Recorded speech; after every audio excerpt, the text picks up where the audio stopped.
أعوذ بالله من الشيطان الرجيم. بسم الله الرحمن الرحيم. رب اشرح لي صدري ويسر لي أمري واحلل عقدة من لساني يفقهوا قولي. بەڕێزان لە بەشی دێم باسی ماف ئەکەین. مافەکان بەڵام باسکردنی ماف بەبێ باسکردنی ئازادی ئەتوانم بڵێم هەدەفەکە جوان ناپێکین، چونکە ئەم دوانە پێکەوە گرێدراون تێک هەڵکێشن، ئێمە ناکرێت لێکیان جا بکەینەوە چونکە پێکەوە جوانن، بۆ پێکەوەش باسییان دەکەین. وەک چۆن کە باسی یەکسانیم کرد، وتم باسکردنی یەکسانەی بەبێ باسکردنی دادپەروەری لە حەقەدا هەدەفەکە جوان ناپێچین، بۆیەوە جوانترە پێکەوە باسییان بکەین. بۆیەش کە باسی ماف دەکەین پێویستە باسی ئازادی بکرێ، چونکە ئەم دوو بوارە لە یەک ڕێگان بێک ئاراستیادا دەڕۆن. بۆیە سەرەتا دێن پێناسەیەکی کورتی ماف ئەکەین، سەرەتا لە ڕووی زمانەوانیەوە. ماف هەروەکو لە وشەکەی ڕادیارە بریتیە لە هەر شتێک کە پێویست بێت بۆ کۆمەڵێک یان بۆ تاکێک. هەر شتێک پێویست بێت بۆ تاکێک یان بۆ کۆمەڵێک ئەوە بریتیە لە ماف. بە ئینگلیزی ڕایت، بە عەرەبی حەق. بەڵام پسپۆڕانی ئەم بەشە پێناسەی جۆرا جۆریان بۆ ماف کردووە، بەڵام جوانتری پێناسە من هێناومە ئەویش ئەوێ دەڵێت ماف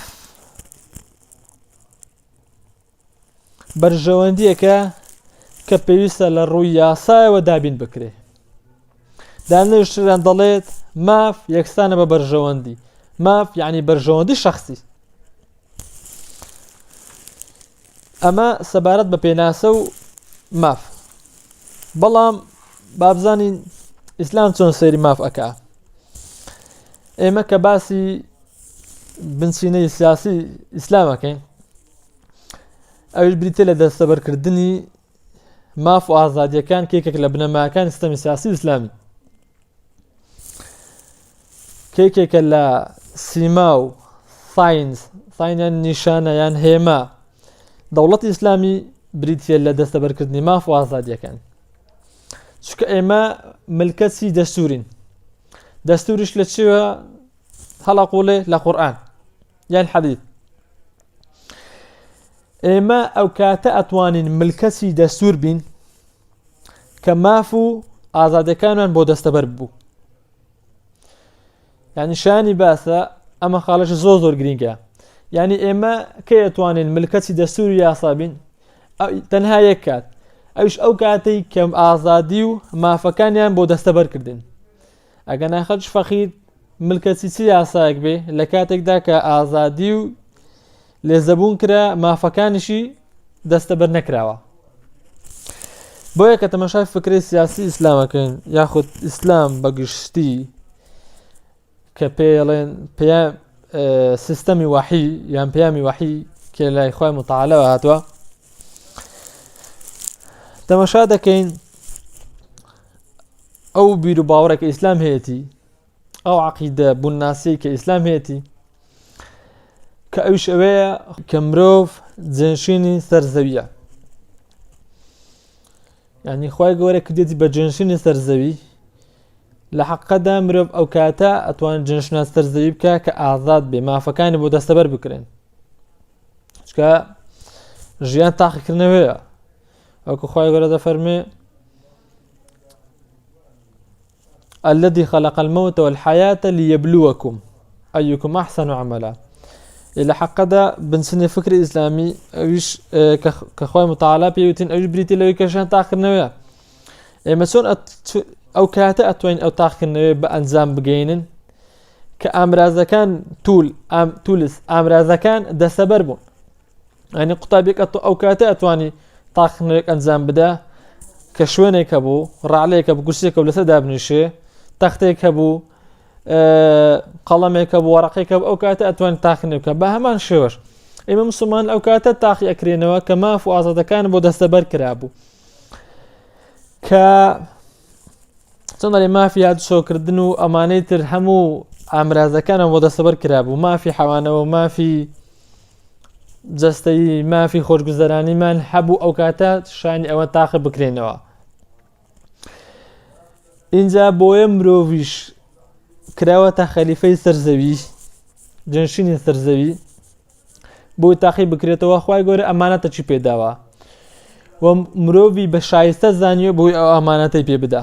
هیچ لەوانتر شایستە نەبوو، بۆیە مرۆڤ شایستە بوو کە ئەمانەتەکەی پێ بدا. خوای گەورە دەفەرمێ إنا عرضنا الأمانة على السماوات والأرض والجبال فأبين أن يحملنها وأشفقن منها وحملها الإنسان.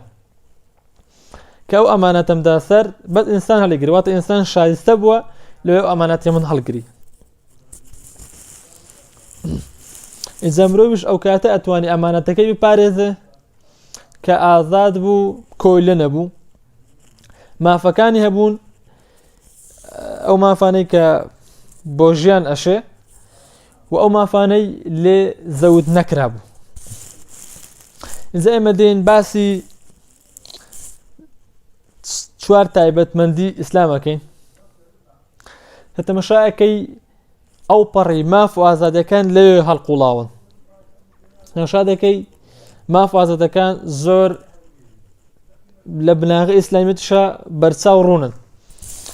بۆ منە دەڵێت تەمەشا دەکەین لە ڕووی فکرەوە، لە ڕووی بناغی فکرەوە، ئایدۆلۆژیەوە کە یەکسەر ئەگەر ئەمامان نەکری یەکسەر سیستەم ئیسلام قەڵب ئەبێتەوە، بەسەرێکە قەڵب ئەبێتەوە. ئەویش ئەو ئاەتەیە کە خوای گەورە دەفەرمێ إني جاعل في الأرض خليفة. تۆزێک ئەو ئاەتەشی ئەکەینەوە کە خوای گەورە دەفەرمێ من ئێوەم کردوتە جێنشینی سەرزەوی. ئێمەکەی ئەتوانین ببینە جێنشین طبعا ئەگەر مافمان هەبوو، ئەگەر ئازادەکانمان دەستەبەر بوو. مشاکل لە ڕووی فکری بناغی ئەسلی ئەساسی ئیسلام ئەوەی بریتە ئێمە کە لێرەین جێنشینی سەرزەویین. ئەگەر هاتو ئێمە کۆی لەبووین ئێمە ناتوانین ئەو ئەمانەتەی کە خوای پێدان ئەو جێنشینیاتیە لە سەرزەوی بکەین. بۆیە مادەم خوای گەورە ئەو پەڕ ڕێزی لێ ناوین ئێمە کردوتە جێنشینی سەرزەوی، کەواتە ئێمە ئازادی مافەکانمان بۆ بەندەکان دەستەبەر کردووە. یعنی تەماشا دەکەین لە ڕووی فکری بناغی ئیسلامەوە تەماشا دەکەین ماف و ئازادەکان دەستەبەر کراون. ئەویش ئەوەیە کە کەسێک ئەتوان ببێتە جێنشین سەرزەوی، بە سەرزەویە بڕۆ ئەمانەتەکەوە خوا بپارێزێ و هەڵگرێ لەگەڵ خۆیان ببە کە ئازاد بێ، کۆیلە نەبێ، بەمانایەکی دیکە مافەکان ژیان بۆ دەستەبەر بن.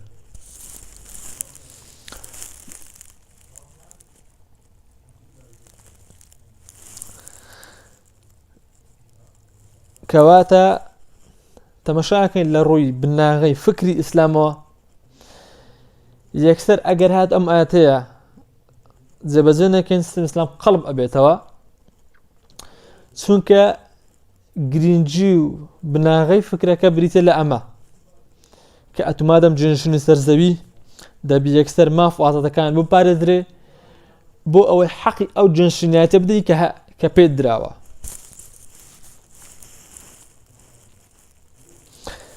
اینجا تەماشا دەکەین لە ڕووی هەڵقوڵانی ئەساسی فکرەکەیەوە، ینی لە ڕووی هەڵقوڵانی سەرچاوەکەیەوە، لە ڕووی سۆسەکەیەوە دەماشا ئەو سەرچاوی کە لێی هەڵقوڵاوە تەماشا دەکەین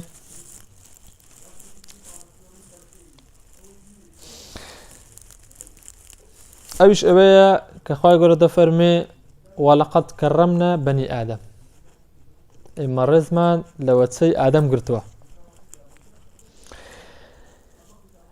کەنجین مرۆڤایەتی ئەتوانێت سود لەو ڕێزەی خوا ببینێت کە ئازاد بوو، بێگومان کە ئازاد بوو. هیچ ئازادیەک بۆ مرۆڤ نامێنێتەوە ئەگەر هاتوو ژێردەستە بوو، کۆیلە بوو، مافەکانی پێشێل کرابوون، ئازادەکانی زەبوون کرابوو. لەو کاتدا لە حەقەدا هیچ شتێک نامێنێتەوە بە ناوی ئازادی و مافەکان لە ئیسلامدا. بۆ تەماشا دەکەین لەو سۆرسەی کە لێ هەڵقوڵاوە لە سەرچاوێکی هەڵقوڵاوە دەبینین ڕێک پەیوەندی بە ئازادی و مافەکانەوەیە. کاتەوە دووەم تایبەتمەندیە کە لە ئیسلامدا هەیە کە تەماشا دەکەی بریتیە لە پڕ لە ئازادی و دەستەبەرکردنی مافەکان بۆ خەڵکی.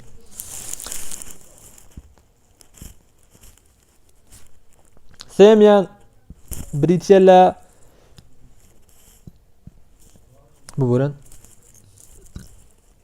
بریتیە لە تێر و تەواوەتی بەرنامەکە.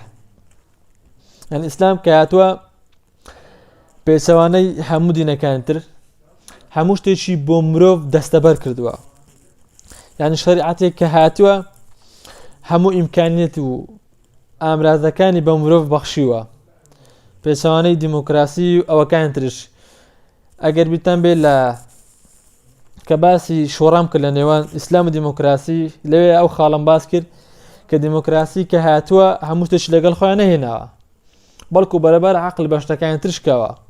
دوایە مافی ڕۆژنامەوانی دانا، دواتر مافی مرۆڤی فراوانتر کرد هەتا بگرێت لە ساڵی 1970کان وڵاتێک وەکو سویسرا کە بەدایکی دیموکراسی ناوبانگ کراوە ناوی دێنن مافی ئافرەتی لە ساڵی 1970کاندا. وڵاتەکانی بەریتانیا ئەوانتر لە 1920کان. مەبەستم ئەوەیە کە دیموکراسی هاتووە هەموو شتێکی لەگەڵ خۆیان نەهێناوە بەڵکو مزاهەرە و خۆپێشاندانێکی زۆریان کردووە بۆی مافەکان بەرەبەرە بخرێنە ناو سیستەمی دیموکراسی.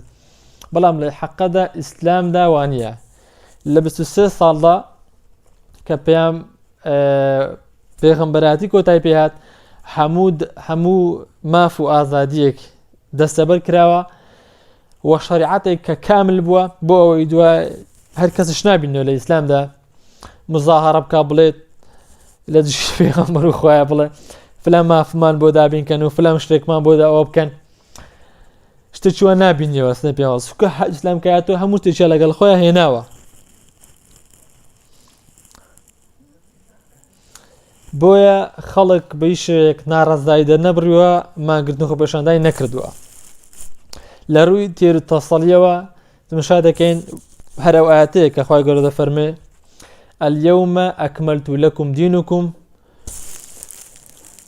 وأتممت عليكم نعمتي ورضيت لكم الإسلام دينا. كواتە مادەم خوای گەورە دەفەرمێ ئەو دینێ من تەواوە من ڕازی بووم ئیسلام دینتان بێت ئیتر تەواو هەرچی تەماشاکەی تێایەتی. اینجا لە خاڵی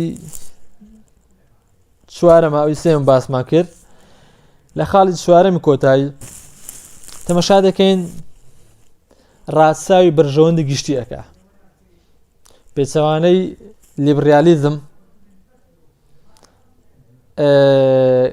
لەگەڵ کەپیتالیزم لەلایەکەوە لەلای شتریشەوە سۆشیالیزم. یعنی ئیسلام خەتی ناوەڕاستی گرتووە لە هەموو شوێکە ئیسلام ناوەندەکەی گرتووە و بە تایبەت ئەو ئاەتێک کە خوای گەورە دەفەرمێ وەکەذالک جەعەلناکم ئومەتەن وەسەطە. بەمە تەماشا دەکەین کەپیتالیزم لیبرالیزم بەرژەوەندی گشتی دەکاتە فیدای بەرژەوەندی تاک.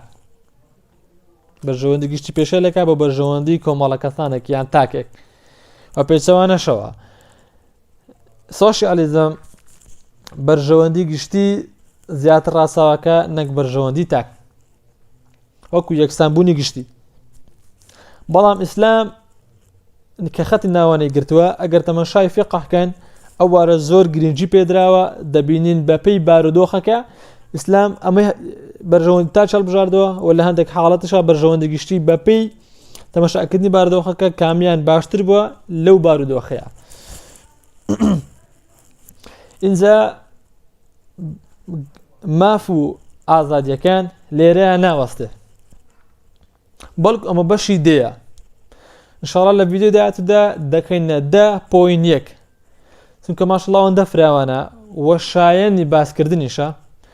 ئینشاءالله بإذن الله درێژەی پێدێن بەپێی توانامان ئێوە دوعای خێرمان بۆ بکەن. وآخر دعوانا وإن الحمد لله رب العالمين.